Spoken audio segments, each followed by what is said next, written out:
وَلَقَدْ يَسَّرْنَا الْقُرْآنَ لِلذِّكْرِ فَهَلْ مِن مُّدَّكِرٍ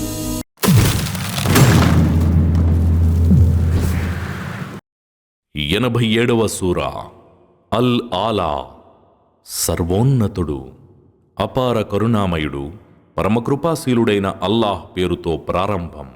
ఓ ప్రవక్త, సర్వోన్నతుడైన నీ ప్రభువు నామం యొక్క పవిత్రతను కొనియాడు. ఆయనే సృష్టించాడు, మరి ఆపైన తీర్చిదిద్దాడు.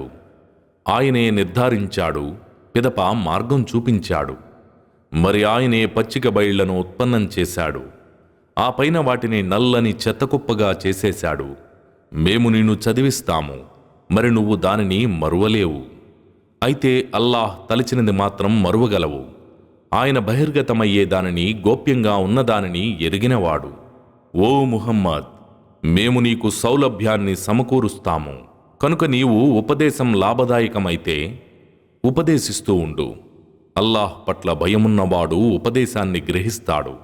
దౌర్భాగ్యుడు మాత్రమే దాన్ని దాటవేస్తాడు. వాడు పెద్ద ఘోరమైన అగ్నిలోకి ప్రవేశిస్తాడు. వాడందులో చావనైనా చావడు, బ్రతకనైనా బ్రతకడు.